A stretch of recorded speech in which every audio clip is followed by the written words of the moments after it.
અને ભગવાને દરેકને આ શક્તિ આપી છે, દરેક પાસે આ તાકાત છે, પણ આપણે એ વિચાર શક્તિ ખોલી નથી.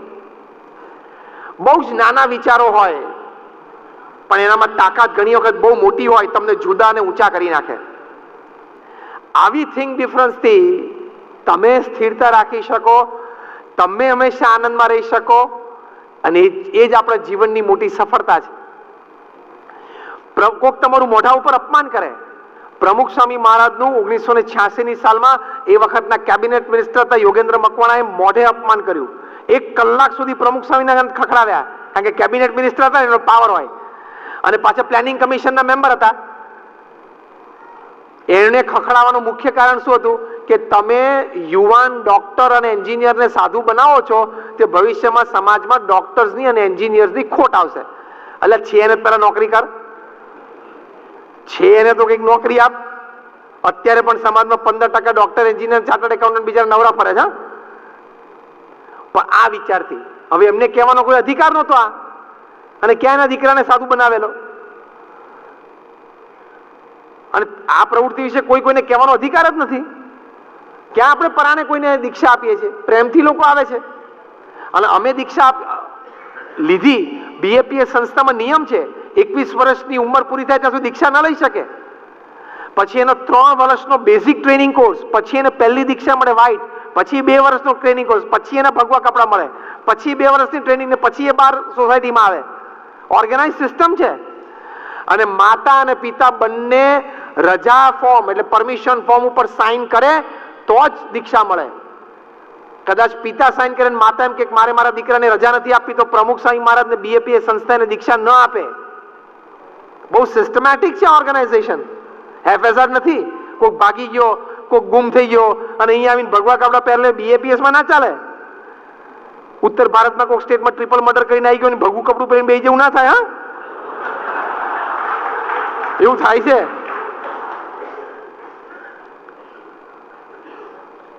એટલે આવું એમણે 1 કલાક સુધી અપમાન કર્યું. અમારા વડીલ સંત પૂજ્ય વિવેક સાગર સ્વામીને રોકવા ગયા. પ્રમુખ સ્વામી મહારાજ કે એમને બોલી લેવા દો, એમના મનમાં વરાળ છે ને કાઢી લેવા દો. કાઢી વરાળ 1 કલાક એવું શાંત થયા. ને પ્રમુખ સ્વામી મહારાજે બહુ સ્થિરતાથી ઘડિયાળ સામે જોયું. રાત્રે 8:30 થયેલા.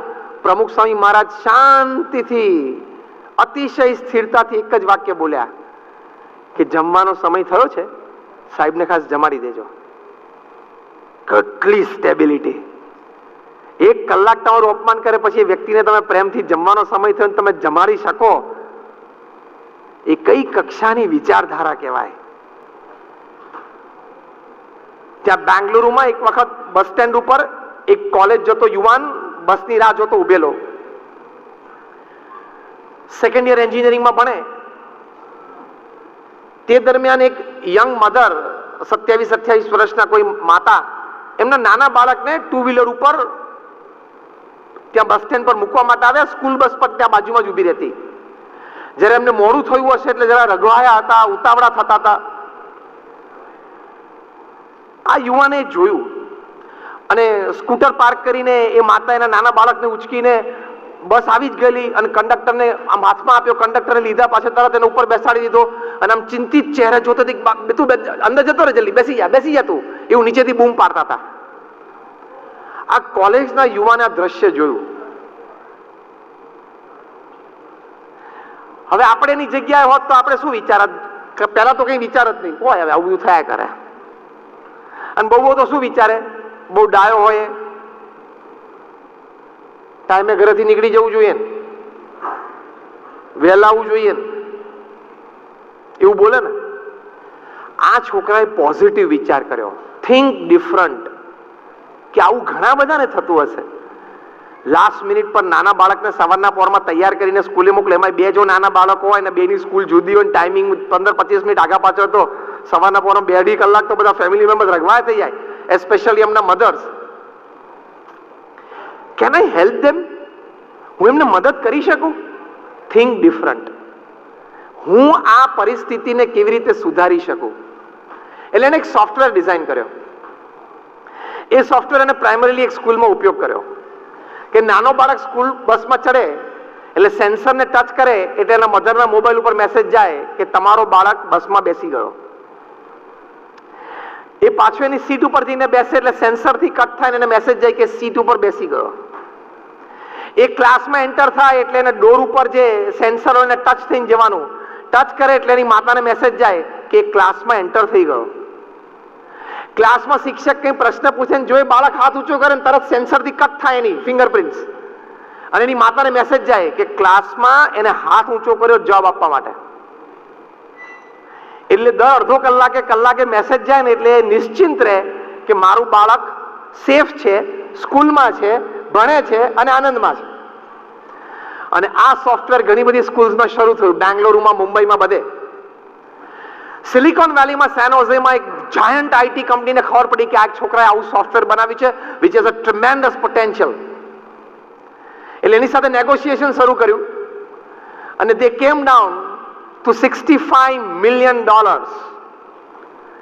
$65 million આ છોકરાએ આ સોફ્ટવેર આઈટી કંપનીને વેચ્યું. સેકન્ડ યર એન્જિનિયરિંગનો સ્ટુડન્ટ. બી ડિફરન્ટ થઈ ગયો ને. 18 વર્ષની ઉંમરે $65 million અને અત્યારે 74 વાળો. હા,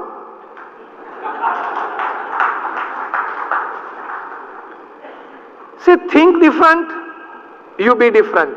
એને બસ સ્ટેન્ડ ઉપર ઉભો વિચાર કર્યો કે હું આમાં કંઈક આ પરિસ્થિતિમાં મદદરૂપ થઈ શકું, મારા ક્ષેત્રમાં રહીને, ટેકનોલોજીના ક્ષેત્રમાં રહીને. એને જુદું વિચાર્યું તો જુદું થઈ ગયું. હવે એને કોઈ વેપાર ધંધો મોટો શરૂ કરવો હોય તો કરી શકે કે નહીં? $65 million એટલે શું વાત થઈ? 1 million એટલે 7.5 કરોડ રૂપિયા. 7 6 42, 450 કરોડ રૂપિયા થયા. થિંક ડિફરન્ટ, બી ડિફરન્ટ. તમે તરત કંઈક જુદા થઈ શકો છો. ગાંધીનગર અક્ષરધામમાં મલ્ટીમીડિયા શો હતો. પ્રોફેસર ફ્રિજ જે દુનિયાના શ્રેષ્ઠ મલ્ટીમીડિયા પ્રેઝન્ટર હતા, એમણે આ શો બનાવેલો. એમણે રોનાલ્ડ રેગન અમેરિકાના પ્રેસિડેન્ટ માટે બનાવેલો, ધ શાહ ઓફ ઈરાન માટે બનાવેલો, પ્રેસિડેન્ટ ઝિયાઉલ હક પાકિસ્તાનના હતા એમની માટે પણ એમને બનાવેલો અને પ્રમુખ સ્વામી મહારાજ માટે પણ બનાવેલો. 14 સ્ક્રીન ઉપર એક સાથે ફિલ્મ ચાલે, જે 1992માં તે વખતે બહુ મોટી ટેકનોલોજી હતી. એમણે આ શો બનાવ્યો. એમાં પ્રમુખ સ્વામી મહારાજની દિનચર્યા દરમિયાનના બધા જ ફોટોગ્રાફ લીધા. 800 સ્લાઇડ્સ પાડી. સાહજિક બોલતા હોય, સાહજિક વોક કરતા હોય, કોકને મળતા હોય, પત્ર લેખન કરતા હોય, મીટિંગમાં બેઠા હોય, ફોન ઉપર હોય. 800 સ્લાઇડ્સ પ્રમુખ સ્વામી મહારાજની નેચરલ પાડી અને પાછા ઝેકોસ્લોવાકિયા ગયા અને પછી એ સિલેક્ટ કરવા બેઠા કે આમાંથી મારે 50 શ્રેષ્ઠ સ્લાઇડ્સ જોઈએ છે. અને એમની ટેવ પ્રમાણે એ કચરા પેટી લઈને બેસે, આમ સ્લાઇડ જોવે અને સહેજ ચહેરા ઉપર થાક, કંટાળો, ઉદ્વેગ કંઈ પણ જોવે ને એટલે તરત સ્લાઇડ કચરા પેટીમાં જ નાખી દેવાની. પ્રમુખ સ્વામી મહારાજની 800 સ્લાઇડ એમને જોઈ, નેચરલી પાડેલા ફોટોગ્રાફ્સ. 800 સ્લાઇડમાંથી એક પણ સ્લાઇડ એ કચરા પેટીમાં નાખી ના શક્યા.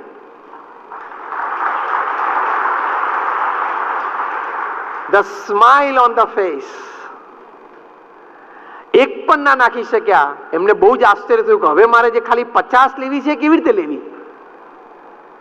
એમણે આવીને વાત કરી કે મેં Ronald Reagan president of America, president Ziaul Haq Pakistan, the shah of Iran, આ બધાના પણ મેં મલ્ટીમીડિયા શોઝ બનાવ્યા છે. એ લોકોની ફોટોગ્રાફી કરું ને પછી હું આ સિલેક્શન કરવા બેસું ને એટલે મારે સારી 5 સ્લાઇડ નહોતી મળતી. એટલે ફરી વખત કહેવું પડે કે હું ફરી વખત ફોટોગ્રાફી માટે આવું છું. તમે ચહેરો જરા નિર્મળ રાખજો, હસતો રાખજો, ટેન્શન ચહેરા ઉપર ના દેખાય, વ્રિંકલ્સ ના દેખાય, જોજો. એ લોકોને પ્રયત્નપૂર્વક આ કરવું પડતું હતું. પ્રમુખ સ્વામી મહારાજને નેચરલ. અને ત્યાં એમના હૃદયમાં પ્રમુખ સ્વામી મહારાજ પ્રત્યે સદભાવના થઈ. એમને મલ્ટીમીડિયા શો બનાવ્યો. એનો વિચાર પણ ઉમદા આપણા શાસ્ત્રોમાં જે આત્મા પરમાત્માની વાત છે એ છે. અને પ્રમુખ સ્વામી મહારાજનું જીવન જોયું. Let me tell you one thing. આ મલ્ટીમીડિયા શો બનાવવાના પ્રોફેસર ફ્રિજ 90 91 92ની સાલમાં $2 million ચાર્જ કરતા. $2 million આ ફિલ્મ બનાવવાના કોઈ પણ મહાન વ્યક્તિ વિશે. પ્રમુખ સ્વામી મહારાજ વિશે એમને બનાવ્યા આ શો. 1 પણ રૂપિયો ચાર્જ ના કર્યો.